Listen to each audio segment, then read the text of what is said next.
Hello everyone, আজকের ক্লাসে সবাইকে স্বাগতম। আজকে যে বিষয়টা নিয়ে আলোচনা করব এটা হচ্ছে এসএসসি এবং এইচএসসি বাচ্চাদের সবার কাছে খুব গুরুত্বপূর্ণ বিষয়। তো আমরা এখন যেটা নিয়ে আলোচনা করব সেটা হচ্ছে দূরত্ব এবং সরণ, এই দুইটার সংজ্ঞা কি জিনিস। তো দূরত্বের একক হচ্ছে মিটার। দূরত্বের একক কি? মিটার। দূরত্বের একক মিটার। দেখো, দূরত্বের একক মিটার এবং দূরত্বকে প্রকাশ করা হয় এল দিয়ে। এবং স্মরণের এককও কিন্তু মিটার। এবং স্মরণের মাত্রা হচ্ছে এল। তাহলে দেখো, দূরত্বের মাত্রা কি? এল। স্মরণের মাত্রা কি? এল। স্মরণের একক কি? মিটার। দূরত্বের একক কি? মিটার। তাহলে আমরা এখানে একটা জিনিস দেখতে পারলাম যে দুইটার মাত্রা এবং একক সেম। তাহলে তোমার মনে প্রশ্ন আসতে পারে, তাহলে দুইটা রাশিকে কেন আমরা দুইটা রাশি রাখবো? একটা রাশি রাখলেই তো হয়, কিন্তু না।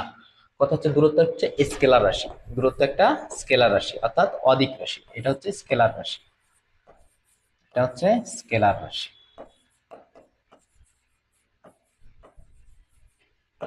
এবং স্মরণ হচ্ছে একটা ভেক্টর রাশি। স্মরণ হচ্ছে ভেক্টর রাশি। তো এই জন্যই ফিজিক্সে দূরত্ব এবং সরণ দুইটা রাশিকে দুইভাবে রিপ্লেস করা হয়। সরণের একটা নির্দিষ্ট দিক আছে, দূরত্বের নির্দিষ্ট দিক নাই। সাপোজ ধরো এখান থেকে একটা পিপীলিকা যাত্রা শুরু করে এইভাবে এইভাবে এখানে আসলো। তাহলে এখানে যদি তোমাকে বলা হয় দূরত্ব কোনটা, সরণ কোনটা, তাহলে দূরত্ব হচ্ছে এই যে পুরা পথটা হেঁটে হেঁটে এই পথে এই জায়গা পর্যন্ত আসলো, এটা হচ্ছে দূরত্ব। কিন্তু যদি বলা হয় সরণ, তাহলে সরণ হচ্ছে এই আদি থেকে এই শেষ পয়েন্টের মাঝে যে ন্যূনতম দূরত্ব, এটা হচ্ছে সরণ। তাহলে এটা হচ্ছে সরণ আর এটা হচ্ছে দূরত্ব। তাহলে দেখো, দুইটা রাশি কিন্তু দুই ধরনের। এই জন্য দুইটা রাশিকে আমরা দুইটাই ব্যবহার করতে হবে। তাহলে এরপর চলো কি নির্ণয় করা যায়। তাহলে দূরত্ব এবং সরণ থেকে আমরা কি কি নির্ণয় করতে পারি। দেখো, দ্রুতি এবং বেগ। দ্রুতি এবং বেগ, এই দুইটা টপিকস খুব ভালোভাবে বুঝতে হবে যে দ্রুতি এবং বেগ এই জিনিসটা কি। দ্রুতি এবং বেগ। তাহলে দেখো, দ্রুতি, দ্রুতির ইংলিশ হচ্ছে স্পিড। স্পিড। এবং বেগের ইংলিশ হচ্ছে ভেলোসিটি। ভেলোসিটি। ভেলোসিটি। এই জন্য আমরা বেগকে ভি দিয়ে প্রকাশ করি। এবং আরো একটা আছে অ্যাক্সিলারেশন, নেগেটিভ অ্যাক্সিলারেশন। তো দ্রুতি কি জিনিস? দ্রুতি হচ্ছে যে দ্রুতি দূরত্বের পরিবর্তনের হার। বেগ হচ্ছে সরণের পরিবর্তনের হার, কিন্তু এটা একটা নির্দিষ্ট দিকে, যে নির্দিষ্ট দিকে সময়ের সাথে সরণের পরিবর্তনের হারকে বলা হয় বেগ। আর এটা দিক নাই। দ্রুতির কি নাই? দিক নাই। এবং বেগের কি আছে? দিক আছে। তো এই দুইটা সূত্র আমাদের জানতে হবে, যে দ্রুতি কাকে বলা হয় এবং দ্রুতির সূত্র কি। সূত্র হচ্ছে এস ডিভাইডেড টি, কিন্তু এই এস এর কিন্তু কোনো দিক নাই। এবং বেগ হচ্ছে এস ডিভাইডেড টি, কিন্তু এই সরণের দিক আছে। দেখো, আমরা কিন্তু জানি যে দূরত্ব একটা জিনিস কি, দূরত্ব। তাহলে এটাকে আমরা কিন্তু এইভাবে বলতে পারবো যে উপরে হবে কি? দূরত্ব। উপরে হবে দূরত্ব আর নিচে হবে সময়। এই হচ্ছে দ্রুতি। এবং এটার ক্ষেত্রে হবে উপরে হবে সরণ, সরণ আর নিচে হবে সময়। তাহলে একটা জিনিস এটা বুঝলাম যে দূরত্বের পরিবর্তনের হারকে বলা হচ্ছে দ্রুতি এবং সরণের পরিবর্তনের হারকে বলা হচ্ছে বেগ। তাহলে এরপর আমরা একটু দেখবো যে ত্বরণ এবং মন্দন কি জিনিস। ত্বরণ এবং মন্দন। তাহলে দেখো, ত্বরণ কাকে বলা হয় এবং মন্দন কাকে বলা হয়। ত্বরণ। তো এখন দেখো, ত্বরণ কাকে বলা হয়। আমরা জানি ত্বরণকে প্রকাশ করা হয় এ দিয়ে। এর কারণ কি? এবং মন্দনকেও কিন্তু এ দিয়েই প্রকাশ করা হয়। মন্দনকেও এ দিয়েই প্রকাশ করা হয়। ত্বরণকে এ দিয়ে প্রকাশ করার কারণ কি? ত্বরণের ইংলিশ হচ্ছে অ্যাক্সিলারেশন, এই জন্য ত্বরণকে এ দিয়ে প্রকাশ করা হয়। এবং মন্দনকে এ দিয়ে প্রকাশ করা হয়। মন্দন কিন্তু নেগেটিভ অ্যাক্সিলারেশন। তাহলে ত্বরণ কাকে বলা হয়? বেগ বৃদ্ধির হারকে বলা হয় ত্বরণ, আর বেগ হ্রাসের হারকে বলা হয় মন্দন। তাহলে আমরা কিন্তু ত্বরণকে লিখতে পারি যে a equal v divided t, বা এটাকে তুমি এভাবে লিখতে পারো যে del v divided del t. অর্থাৎ দেখো, এটা হবে v minus u divided t. Same কাজ এটার ক্ষেত্রে আমরা লিখতে পারি যে এ ইকুয়াল ভি মাইনাস একইভাবে আমরা এটাকে লিখতে পারি যে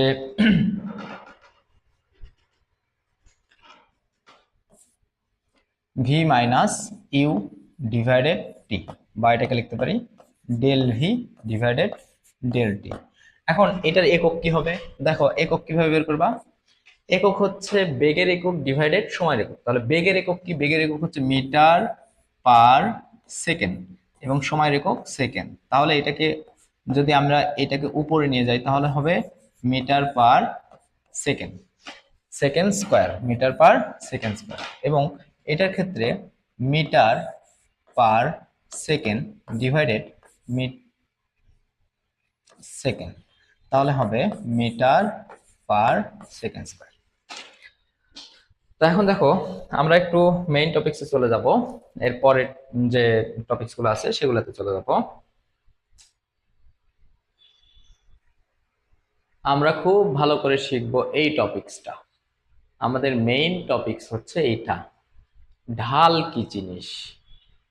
এই ঢালটা যদি তুমি না বুঝতে পারো তাহলে তুমি গ্রাফ থেকে কিভাবে ত্বরণ বের করতে হয়, কিভাবে বেগ বের করতে হয়, এগুলো বের করতে পারো।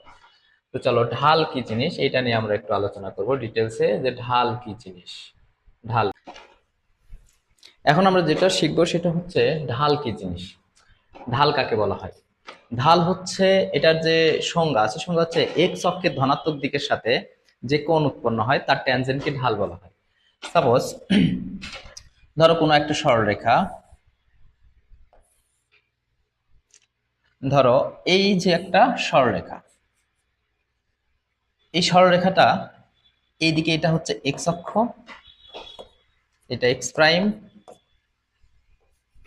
এটা ওয়াই অক্ষ, এটা ওয়াই প্রাইম।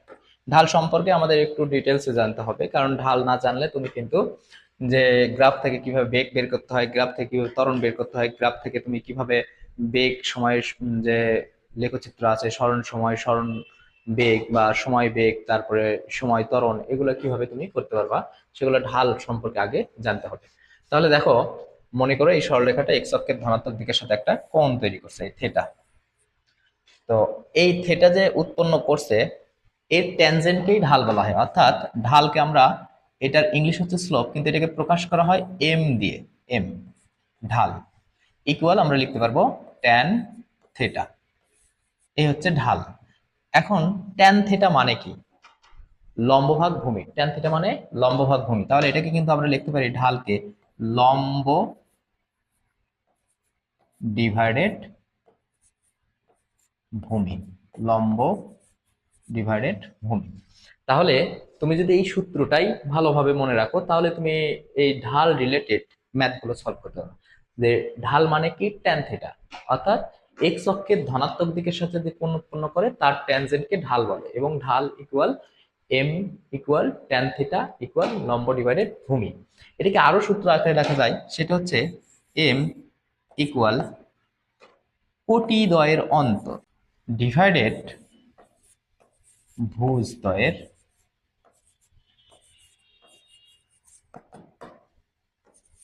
অন্তর। যেটাকে আমরা ম্যাথে শিখবো, এটা হায়ার ম্যাথে আছে, যে কোটিদ্বয়ের অন্তর y2 minus y1 divided x2 minus x1। অথবা তুমি এটাকে এভাবেও লিখতে পারো y1 minus y2 divided x1 minus x2। এটাও একটা ঢালের ইকুয়েশন। তাহলে ঢাল কি? ঢাল হচ্ছে এক্স অক্ষের ধনাত্মক দিকের সাথে যে কোণ উৎপন্ন করে তার ট্যানজেন্টকে ঢাল বলা হয়। অর্থাৎ ঢাল ইকুয়াল ট্যান থিটা ইকুয়াল লম্ব ডিভাইডেড ভূমি, কোটিদ্বয়ের অন্তর ডিভাইডেড ভুজদ্বয়ের অন্তর। তো এরপরে এই ঢাল থেকে আমরা কিভাবে বেগ নির্ণয় করতে পারি বা গ্রাফ অঙ্কন করতে পারি এই ঢাল থেকে। তো এটার জন্য আমরা একটু গ্রাফ অঙ্কনের হাতে খড়ি, যে গ্রাফ কিভাবে দাগাবো আমরা সেটা দেখবো। যে তো দেখো গ্রাফ কিভাবে দাগাতে হয়। গ্রাফ আঁকানোর জন্য আমাদের কিছু নিয়ম ফলো করতে হবে। গ্রাফ অঙ্কনের জন্য কিছু নিয়ম ফলো করতে হবে। তো আমরা সেই নিয়মগুলো এখন ফলো করব। নিয়মগুলো একটু লিখবো। যে গ্রাফ দাগানোর জন্য তোমাকে কি লাগবে? প্রথম যে 1 নাম্বার রুলস, সেটা হচ্ছে তোমাকে স্বাধীন চলক এবং অধীন চলক এই দুইটা জিনিস বুঝতে হবে, স্বাধীন চলক এবং অধীন চলক। তাহলে প্রথম কথা, স্বাধীন চলক এবং অধীন চলক নির্ণয় করব।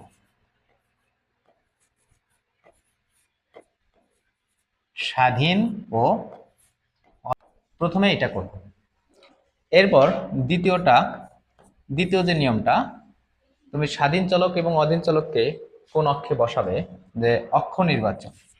এরপর অক্ষ নির্বাচনের পর যেটা করব সেটা হচ্ছে যে স্বাধীন চলক অধীন চলক নির্ণয় করব, এরপর অক্ষ নির্বাচন করব। অক্ষ নির্বাচন করার পর যেটা করব যে এখান থেকে আমাদের পয়েন্টিং করব, যে মানগুলা পয়েন্টিং এ বসাবোর পর সেটাকে গ্রাফ করব। গ্রাফ করার পর আরেকটা জিনিস সেটা হচ্ছে নোটেশন করব। নোটেশন, গ্রাফ অঙ্কনের যে নিয়মগুলো সেটা হচ্ছে স্বাধীন চলক এবং অধীন চলক নির্ণয় করবা, অক্ষ নির্বাচন করবা, কোন অক্ষে কাকে বসাবা, সেগুলো আমরা এখন গ্রাফ অঙ্কন করতে করতে শিখবো। তো চলো এখন আমরা একটু গ্রাফ অঙ্কনে যাব, যে গ্রাফ থেকে বেগ ও ত্বরণ কিভাবে নির্ণয় করা যায়। বেগ বেগ এবং ত্বরণ। তাহলে গ্রাফ থেকে বেগ এবং ত্বরণ আমরা কিভাবে নির্ণয় করতে পারি। ধরো তোমার কাছে একটা গ্রাফ দেওয়া আছে, এরকম গ্রাফ দেওয়া আছে যেটার সময় দেওয়া আছে, এটা হচ্ছে 0, এটা ধরো 5, এটা 10, 15, 20, এগুলো হচ্ছে সময়। এদিকে টাইম, টাইম হচ্ছে সেকেন্ড এককে দেওয়া আছে। এবং উপরের দিকে তোমাকে বেগ দেওয়া আছে ভি, ভিটা হচ্ছে মিটার পার সেকেন্ড এককে। ধরো এটা ধরলাম 5, এটা ধরলাম 10, এটা ধরলাম 15, এটা ধরলাম 20, এটা ধরলাম 25, এরকম দেওয়া আছে। তো গ্রাফ থেকে তুমি কিভাবে ত্বরণ নির্ণয় করতে পারবা, এই গ্রাফ থেকে পারবা। দেখো এই গ্রাফে কিন্তু তোমার দেওয়া আছে একটা হচ্ছে বেগ আর একটা দেওয়া আছে সময়। তাহলে একটা জিনিস জানো যে ত্বরণ মানে কি বলতো, ত্বরণ মানে হচ্ছে, ত্বরণ মানে বেগ ভাগ সময়, অর্থাৎ বেগের পরিবর্তনের হারকে বলা হচ্ছে ত্বরণ। তাহলে বেগের পরিবর্তনের হারকে যেহেতু ত্বরণ বলা হয়, দেখো এই গ্রাফে কিন্তু সেটাই দেওয়া আছে, একটা দেওয়া আছে কি সময়, একটা দেওয়া আছে বেগ। তাহলে সময় আর বেগ যদি দেওয়া থাকে তুমি কিন্তু এখান থেকে এই খুব সহজেই ত্বরণটা নির্ণয় করতে পারবা। অর্থাৎ যেটা কিন্তু আমরা ঢাল নির্ণয় করতেছি, দেখো ঢাল মানে কি, ঢাল হচ্ছে ট্যান থিটা, ঢাল ছিল কি ট্যান থিটা। তো ট্যান থিটাটা কি আসলে লম্ব ডিভাইডেড ভূমি, লম্ব ডিভাইডেড ভূমি। তার মানে একটা গ্রাফে তোমার যা দেওয়া থাকবে সেটার ঢাল বের করবা। তাহলে দেখো গ্রাফে যদি বেগ সময় দেওয়া থাকে তুমি কিন্তু সেটার ঢাল বের করলেই ত্বরণ পাবা। তাহলে এই গ্রাফে দেওয়া আছে বেগ এবং সময়, তাহলে ঢাল বের করবা। তাহলে ঢাল এটা কি, তোমাকে যদি বলা হয় যে 15 সেকেন্ডে বস্তুটা 15 মিটারে গেল, তাহলে এইটা কিন্তু গ্রাফ হবে এরকম। তাহলে তুমি যদি এইটাতে এই যে দেখো একটা ত্রিভুজ হয়ে গেছে না, এই ত্রিভুজে এটা হচ্ছে সেই থিটা। তাহলে তুমি এখান থেকে যদি ত্বরণ বের করতে চাও তাহলে এ ইকুয়াল কি হবে, a equal v minus u divided t. দেখো তো এইটা হচ্ছে আদি বেগ, এটা হচ্ছে কি শেষ বেগ। তাহলে আদি বেগ কত, আদি বেগ হচ্ছে 0, শেষ বেগ কত, শেষ বেগ হচ্ছে 15। তাহলে 15 মাইনাস 0 ডিভাইডেড সময় কত, 0 থেকে 20 সেকেন্ড, তাহলে 20 বসাই দিলা, তাহলে কিন্তু তোমার ত্বরণটা নির্ণয় হলো। সেম কাজটা তুমি বেগ নির্ণয়ের ক্ষেত্রেও করতে পারবা। বেগ নির্ণয়ের ক্ষেত্রে তোমার এখানে ভি দেওয়া থাকবে না, এখানে দেওয়া থাকবে এস। অর্থাৎ যখন তুমি বেগ নির্ণয় করতে যাবা তখন দেখবা যে এই গ্রাফে তোমাকে যেটা দেওয়া থাকবে, একটা হচ্ছে সময় দেওয়া থাকবে আর একটা দেওয়া থাকবে সরণ। অর্থাৎ সময় এবং সরণ যদি দেওয়া থাকে, তুমি যদি এটার আবার ঢাল বের করো, ঢাল বের করতে গেলে কি করবা, তাহলে ভি ইকুয়াল এস ডিভাইডেড টি। তখন কিন্তু তুমি এই সূত্র ইউজ করে বেগটা বের করতে পারবা। তাহলে একটা গ্রাফ যদি দেওয়া থাকে, গ্রাফ থেকে তুমি কিভাবে বেগ এবং ত্বরণ নির্ণয় করতে পারবা। তাহলে বেগ নির্ণয় করার সময় গ্রাফে দেওয়া থাকবে সরণ এবং সময়, এবং ত্বরণ নির্ণয়ের সময় যে গ্রাফে দেওয়া থাকবে সেটা হচ্ছে বেগ এবং সময়, বেগ এবং সময়। কিন্তু অনেক সময় দেখবা সরণ দেওয়া আছে, সেইখান থেকে তোমাকে বলবে যে একটা গ্রাফ ধরো এরকম দেওয়া আছে, যে একটা গ্রাফ ধরো দেওয়া আছে এরকম, একটা গ্রাফে সরণ দেওয়া আছে এবং সময় দেওয়া আছে, সরণ এবং সময় দেওয়া আছে। তাহলে সরণ এবং সময় যদি দেওয়া থাকে, তোমাকে যদি বলে যে এইখান থেকে আরেকটা গ্রাফ দাগাও যেই গ্রাফটা ত্বরণ সময়, যেই গ্রাফটা কি ত্বরণ সময়, তাহলে দেখো আমাকে গ্রাফ দাগাইতে হবে কি ত্বরণ সময়, ত্বরণ সময় দাগাতে হবে ত্বরণ এবং সময়। তাহলে ত্বরণ সময় যদি তুমি বের করতে চাও তাহলে প্রথম হচ্ছে সরণ থেকে দেখো আমাকে ত্বরণ বের করতে হবে, কিন্তু সরণ থেকে তুমি কি ত্বরণ বের করতে পারবা? পারবা না। তাহলে এই সরণ থেকে আগে তোমাকে দাগাইতে হবে কি, যে বেগ বের করতে হবে। তাহলে বেগ বের করার পর সে থেকে আমরা কি করব, ত্বরণ বের করব। তারপর কিন্তু মানটা বসাই দিলে আমরা গ্রাফ পাবো। এগুলো গ্রাফ আমরা শিখবো। এটা জাস্ট যে গ্রাফ থেকে কিভাবে বেগ এবং ত্বরণ তুমি নির্ণয় করতে পারো এটা গেল। এরপরে আমরা একটু এই গ্রাফ থেকে কিছু প্রবলেম সলভ করব। দেখো আমাদের মেইন টপিকসে আমরা চলে আসছি। এতক্ষণ যা শিখলাম যে গ্রাফ কিভাবে দাগাইতে হয়, সেই জিনিসগুলো আমরা এখন প্রশ্নের মাধ্যমে সলভ করব। তো দেখো প্রথমেই প্রথমেই যেটা দেওয়া আছে যে একটা গ্রাফ দাগাইতে বলতেছে। সময় দেখো, সময় দেওয়া আছে 0 সেকেন্ড, 8 সেকেন্ড, 16, 24, 32, 40, 48 সময়। আর বেগ দেওয়া আছে, বেগ দেওয়া আছে এই রাশিতে। তাহলে একটা সারিতে দেওয়া আছে সময়, একটা সারিতে দেওয়া আছে বেগ। এখন তুমি এই যে এই সরণ এবং সময়, সময় এবং বেগ এটা দেওয়া আছে, উদ্দীপকের তথ্যের আলোকে লেখচিত্র অঙ্কন করো। এখানে কিন্তু একদম সিম্পল যে এখানে তুমি কিভাবে লেখচিত্র দাগাইতে পারো। উদ্দীপকের তথ্যের আলোকে লেখচিত্র অঙ্কন করো। তাহলে লেখচিত্র অঙ্কন করতে গেলে কি কি লাগবে? একটা হচ্ছে সময়, আরেকটা কি লাগবে? বেগ। তাহলে তুমি লেখচিত্র দাগানোর জন্য প্রথমে কি করবা? প্রথমে তুমি আগে অক্ষ দাগাবা। তাহলে প্রথমে আগে অক্ষ দাগাবা। তাহলে অক্ষ দাগাও, একটা এক্স অক্ষ আর একটা হচ্ছে ওয়াই অক্ষ। এক্স এবং ওয়াই অক্ষ দাগাও।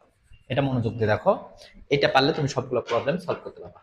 তাহলে প্রথমে সময়গুলো, এখন কথা হচ্ছে আমি সময়কে কোন অক্ষে দিব এবং বেগকে কোন অক্ষে দিব। এই যে দেখো গ্রাফ অঙ্কনে হাতে খড়িতে আমি কি বলছিলাম, যে সময় এবং বেগ এই দুইটার মধ্যে যেটা স্বাধীন চলক, এক্স অক্ষ বরাবর থাকবে স্বাধীন চলক এবং ওয়াই অক্ষ বরাবর থাকবে অধীন চলক। এখন কথা হচ্ছে সময় এবং বেগ এই দুইটার মধ্যে কোনটা স্বাধীন কোনটা অধীন, এটাই তো বোঝা লাগবে।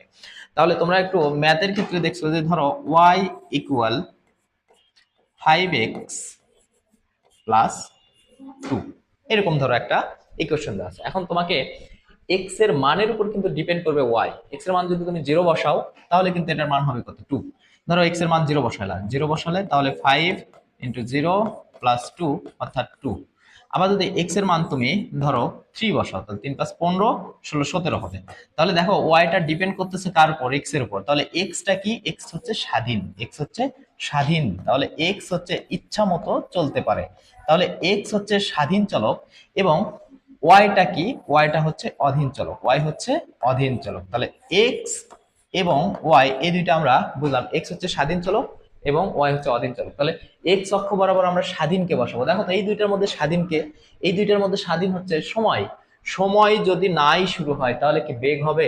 তাহলে সময়ের উপরেই ডিপেন্ড করতেছে কিন্তু বেগ। সময় যত বাড়বে বেগ বাড়বে বা বেগ কমবে।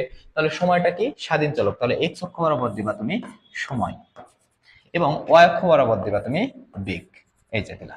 দেখো প্রথমে সময় দেওয়া আছে 0 সেকেন্ড, এরপর দেওয়া আছে 8, এরপর দেওয়া আছে 6। তাহলে দেখো এখানে সময়ের কিন্তু একটা ডিফারেন্স আছে। দেখো 0 থেকে 8, 16, তারপর 24, প্রতি 8 সেকেন্ড পর 8 সেকেন্ড করে বাড়তেছে। 8, 16, 24, 32, 40, 48।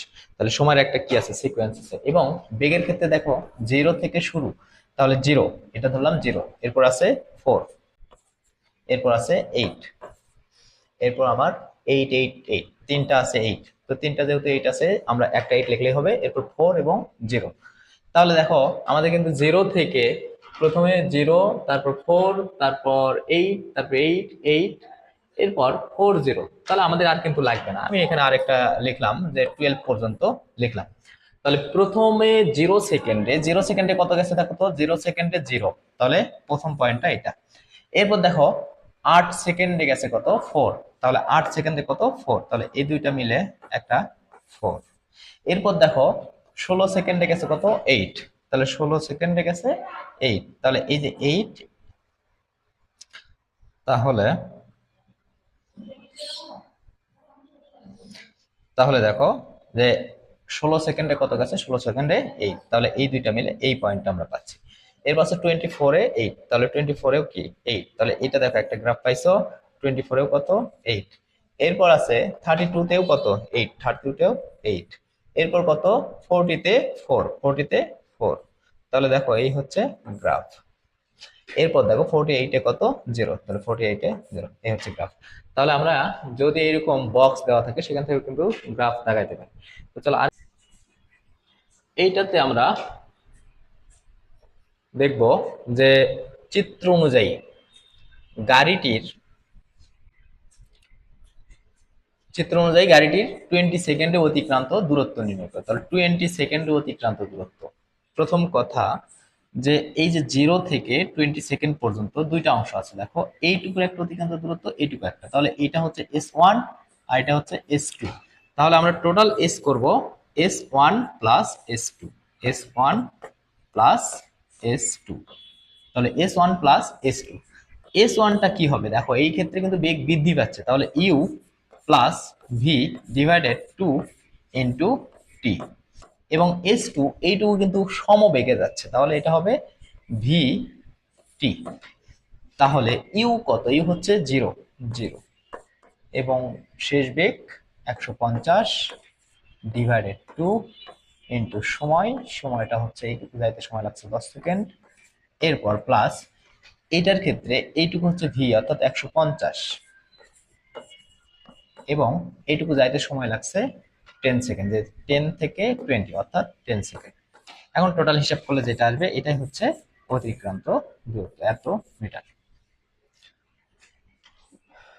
তো ধন্যবাদ সবাইকে, আজকের ক্লাস এ পর্যন্তই, ইনশাল্লাহ আবার দেখা হবে, ধন্যবাদ।